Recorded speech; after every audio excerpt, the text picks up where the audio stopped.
ಇತಿಹಾಸದಲ್ಲಿ ಚರಿತ್ರೆಯಲ್ಲಿ ಯಾವುದು ಚಂಡಮಾರುತ ಬಂದಿಲ್ಲ, ಏನು ಮುಳುಗಲಿಲ್ಲ ಬೆಂಗಳೂರು, ಇವತ್ತವರೆಗೂ ಮುಳುಗಿಲ್ಲ ಬೆಂಗಳೂರು. ಇದಕ್ಕೆ ಲೋನ್ 2,000 ಕೋಟಿ ವರ್ಲ್ಡ್ ಬ್ಯಾಂಕ್ ಅಲ್ಲಿ ಲೋನ್ ತರ್ತಾರೆ. ನನ್ನ ಮೇಲೆ ಆಕ್ಷನ್ ತಗೊಂಡ್ಲಿ ಸುಳ್ಳಿದ್ರೆ ನಾನು ಪ್ರೂವ್ ಮಾಡ್ತೀನಿ. ಸುಳ್ಳು ಹೇಳಿ ಲೋನ್ ತಂದಿರೋದು. ಯಾವ ಪ್ರಕೃತಿ ವಿಕೋಪ ಬಂದಿದೆ ಬೆಂಗಳೂರಲ್ಲಿ ವರ್ಲ್ಡ್ ಬ್ಯಾಂಕ್ ಅಲ್ಲಿ ಲೋನ್ ತರೋದಕ್ಕೆ? ಪಾಪ ಇಲ್ಲಿ ಎಲ್ಲಾರು ನಾವೆಲ್ಲ 224 ಜನ ಇದೀವಿ. ಯಾರಿಗೂ ಕೂಡಲೇ ಸಾಹುಕಾರ ಆಗಂತ ಐಡಿಯಾ ಯಾರಿಗೂ ಬರ್ತಾ ಇಲ್ಲ ಸಭಾಧ್ಯಕ್ಷ. ಬಹುಶಃ ಪ್ರಿಂಟಿಂಗ್ ಮಿಷಿನ್ ಇಟ್ಕೊಂಡು ಕೋಟಾ ನೋಟ್ ಹೊಡೆದ್ರು ಅಷ್ಟು ಬೇಗ ಸಾಹುಕಾರ ಆಗಕ್ಕಾಗಲ್ಲ ಸಭಾಧ್ಯಕ್ಷ. 3 ಕೋಟಿ ಬೆಲೆ ಬಾಳುವಂತ ಜಮೀನಲ್ಲಿ ಲಾಭ ಎಷ್ಟು ಗೊತ್ತಾ ಸಭಾಧ್ಯಕ್ಷರೇ? 263 ಕೋಟಿ.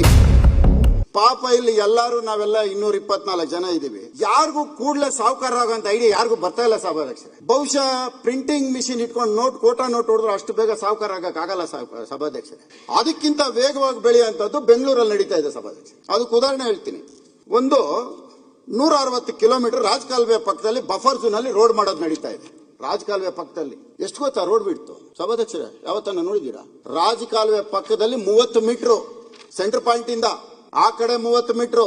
ಉದ್ದೇಶ ಏನ್ ಗೊತ್ತಾ ಸಭಾಧ್ಯಕ್ಷರೇ? ರಾಜಕಾಲುವೆ ಪಕ್ಕದಲ್ಲಿರೋ ಜಮೀನು 2.5 ಇಂದ 3 ಕೋಟಿ ಸಭಾಧ್ಯಕ್ಷರೇ. ರಸ್ತೆ ಇಲ್ಲ, ಅದಕ್ಕೆ ರಸ್ತೆನೇ ಇಲ್ಲ.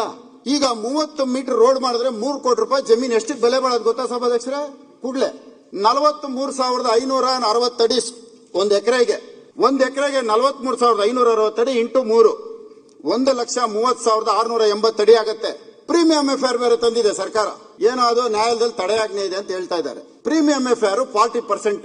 ಆ 40% ಪ್ಲಸ್ TDR 20%. 40% ಎಷ್ಟಾಗತ್ತೆ ಅಂದ್ರೆ 1,82,952 ಸ್ಕ್ವೇರ್ ಫೀಟ್ ಆಗತ್ತೆ.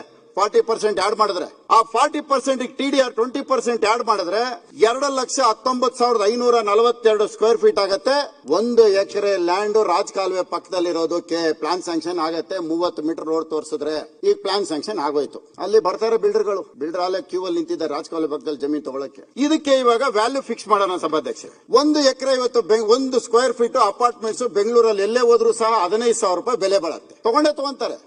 ಅದು ಉತ್ತರ ಭಾರತದವ್ರು ತಗೊಂತಾರೋ ದಕ್ಷಿಣ ಭಾರತದಲ್ಲಿರೋರು ತಗೊಳ್ತಾರೆ. ಅದ್ರ ಬೆಲೆ 15,000 ರೂಪಾಯಿ ಮಾಡಿದ್ರೆ 329 ಕೋಟಿ 31,36,000 ರೂಪಾಯಿ ಆಗತ್ತೆ. ಅದನ್ನ ಕನ್ಸ್ಟ್ರಕ್ಷನ್ ಮಾಡ್ಬೇಕಲ್ಲ ಸಭಾಧ್ಯಕ್ಷರೇ? ಅದಕ್ಕೆ ಬಂದ್ಬಿಟ್ಟು ಸುಮಾರು 65 ಕೋಟಿ 86,26,000 ಆಗತ್ತೆ. 3 ಕೋಟಿ ಬೆಲೆ ಬಾಳುವಂತ ಜಮೀನಲ್ಲಿ ಲಾಭ ಎಷ್ಟು ಗೊತ್ತಾ ಸಭಾಧ್ಯಕ್ಷರೇ? 263 ಕೋಟಿ. ರಾಜಕಾಲುವೆ ಪಕ್ಕದಲ್ಲಿರೋ 1 ಎಕರೆ ಜಾಗಕ್ಕೆ ಬೆಲೆ. ಇದನ್ನ ಯಾರಾದ್ರೂ ಗಮನಿಸ್ತಾ ಇದಾರ ಸಭಾಧ್ಯಕ್ಷರೇ? ಎಷ್ಟು ಜನಕ್ಕೆ ಗೊತ್ತಾಗ್ತಾ ಇದೆ ಇದು? ಯಾರಾದ್ರೂ ಒಂದಿನ ಯೋಚನೆ ಮಾಡಿದಾರ? ಇದ್ರ ಜೊತೆಯಲ್ಲಿ 263 ಕೋಟಿ ಇದು. ಈಗ ರಾಜಕಾಲುವೆಗಳಿಗೆ ನಾವು ದುಡ್ಡು ಕೊಡ್ಬೇಕಲ್ಲ ಸಭಾಧ್ಯಕ್ಷರೇ? ತಡೆಗೋಡೆ ಕಟ್ಟಬೇಕಲ್ಲ. ಆ ದುಡ್ಡು ಎಲ್ಲಿಂದ ತರೋದು? ಅದಕ್ಕೂ ದುಡ್ಡು ಬೇಕಲ್ಲ. ಈಗ ತಡೆಗೋಡೆ ಕಟ್ಟಬೇಕಲ್ಲ. ಒಂದು ದೊಡ್ಡ ಕಾಂಕ್ರೀಟ್ ವಾಲ್ ಮಾಡಿ 30 ಮೀಟರ್ ರೋಡ್ ಮಾಡಿ FIR 3 FIR ಅಚೀವ್ ಮಾಡಬೇಕು. ಇದೆಲ್ಲ ಮಾಡಬೇಕು ಅಂದ್ರೆ ರಾಜಕಾಲುವೆಗೆ ದುಡ್ಡು ಬೇಕಲ್ಲ. ಅದಕ್ಕೆ ಎಲ್ಲೋಗ್ಬೇಕು ನಾವು? ವರ್ಲ್ಡ್ ಬ್ಯಾಂಕ್ ಲೋನ್ಗೆ ಹೋಗ್ಬೇಕು. 963 ಮೀಟರ್ ಮೇಲಿದೀವಿ ನಾವು ಸಮುದ್ರದ ಮಟ್ಟಕ್ಕೆ. ಇತಿಹಾಸದಲ್ಲಿ ಚರಿತ್ರೆಯಲ್ಲಿ ಯಾವುದು ಚಂಡಮಾರುತ ಬಂದಿಲ್ಲ, ಏನು ಮುಳುಗಲಿಲ್ಲ ಬೆಂಗಳೂರು, ಇವತ್ತವರೆಗೂ ಮುಳುಗಿಲ್ಲ ಬೆಂಗಳೂರು.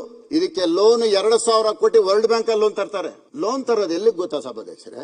ಈ 2,000 ಕೋಟಿ ತಂದಿರೋದು ಈ ರಾಜಕಾಲುವೆ ಪಕ್ಕದಲ್ಲಿ ಗೋಡೆ ಕಟ್ಟೋದಿಕ್ಕೆ. ಎಲ್ಲೆಲ್ಲಿ ಖಾಲಿ ಜಮೀನಿದೆ, ಎಲ್ಲೆಲ್ಲಿ ಅಪಾರ್ಟ್ಮೆಂಟ್ಸ್ ಗಳು ಬರಬೇಕು, ಎಲ್ಲೆಲ್ಲಿ 1 ಎಕರೆನಲ್ಲಿ 250 ಕೋಟಿ ಲಾಭ ಮಾಡಬೇಕು, ಅಲ್ಲಿ ರಾಜಕಾಲುವೆ 2,000 ಕೋಟಿ ವರ್ಲ್ಡ್ ಬ್ಯಾಂಕ್ ಅಲ್ಲಿ ಸುಳ್ಳು ಹೇಳಿ ಲೋನ್ ತಂದಿರೋದು. ಸುಳ್ಳು ಹೇಳಿ ಲೋನ್ ತಂದಿದ್ದಾರೆ. ನಾನು ಪ್ರೂವ್ ಮಾಡ್ತೀನಿ.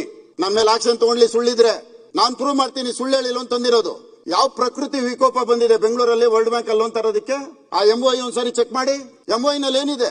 ಸುಳ್ಳು ಹೇಳಿ ಲೋನ್ ತಂದು ಇದ್ರನ್ನ ಕೊಟ್ಟಿರೋಂಥದ್ದು ಯಾರಿಗೆ? ಒಬ್ಬನೇ ಕಾಂಟ್ರಾಕ್ಟರ್ 7 ಪ್ಯಾಕೇಜು. ಒಬ್ಬನೇ. ಯಾವ ಕಾಂಟ್ರಾಕ್ಟರ್ ಕೊಡಬೇಕೋ ಅವನ್ನ ಡಿಸ್ಕ್ವಾಲಿಫೈ ಮಾಡಬೇಕು. ಅವನ್ನ ಕರೆದ್ಬಿಟ್ಟು ನೀನೇ ವಾಪಸ್ ತಗೋ. ಇಲ್ಲ ಅಂದ್ರೆ ನೆಕ್ಸ್ಟ್ ನೀನು ಬ್ಲಾಕ್ ಲಿಸ್ಟ್ ಮಾಡ್ತೀನಿ. ನಾನು ಮಾತಾಡ್ತಾ ಇರೋ ಅಥೆಂಟಿಕ್ ಡಾಕ್ಯುಮೆಂಟ್ ಮಾತಾಡ್ತಾ ಇರೋದು. ನಾನು ಯಾವ್ದು ಸುಮ್ನೆ ಏನೋ ಪೇಪರ್ ಕಟ್ಟಿಂಗ್ ಇನ್ನೊಂದು ಇಟ್ಕೊಂಡು ಮಾತಾಡ್ತಾ ಇಲ್ಲ. ಅವನು ಹೇಳಿದಂಗೆ ಕೇಳಲಿಲ್ಲ ಅಂತೇಳಿ ಅದನ್ನ ರೀಟೆಂಡರ್ ಮಾಡೋದು. ಕ್ವಾಲಿಫೈ ಆಗಿದೆ ಇರೋವನಿಗೆ ಟನಲ್ ವರ್ಕ್ ಮಾಡೋನಿಗೆ ಕೆನಾಲ್ ವರ್ಕ್ ಅವ್ನು ಕ್ವಾಲಿಫೈ ಆಗಲ್ಲ. KPPT ಆಗ್ತದೆ, KTTP ಇಲ್ಲ, KPP ನಲ್ಲಿ ಸೇಮ್ ನೇಚರ್ ಆಫ್ ವರ್ಕ್ ಮಾಡಿರೋಂತವನೇ ಎಲಿಜಿಬಲ್ ಆಗ್ತಾನೆ ಅಂತಂದ್ರೆ ಅವನಿಗೋಸ್ಕರ ಮತ್ತೆ ಕಂಡೀಷನ್ ಚೇಂಜ್ ಮಾಡೋದು ಮಾಡಿದ್ದಾರೆ, ಕೊಟ್ಟಿದ್ದಾರೆ. ಹೇಳ್ದಂಗೆ ಕೇಳಲಿಲ್ಲ ಅಂತೇಳಿ ರೀಟೆಂಡರ್ ಮಾಡಿದ್ದಾರೆ. ಇದಕ್ಕೆ ಯಾವುದಕ್ಕೂ ಭ್ರಷ್ಟಾಚಾರ ನಡೆದಿಲ್ಲ. ಆವಲೇ ಸತೀಶ್ ರೆಡ್ಡಿ ಹೇಳಿದಕ್ಕೆ ಒಂದು ಮಾತು ಹೇಳಿದ್ರಿ. ಇವೆಲ್ಲ ಭ್ರಷ್ಟಾಚಾರ ನಡೀದೆ, ಪ್ರಾಮಾಣಿಕವಾಗಿ ನಡೀತಾ ಇರುವಂತದ್ದು. 7 ಟೆಂಡರ್ ಒಬ್ಬರೇ ಹಾಕೋದು. ಒಬ್ಬನಿಗೆ ಅವನಿಲ್ಲಿ, ಇವನಲ್ಲಿ, ಇವನಿಲ್ಲಿ. ಇದು ನಡೀತಾ ಇರುವಂತದ್ದು.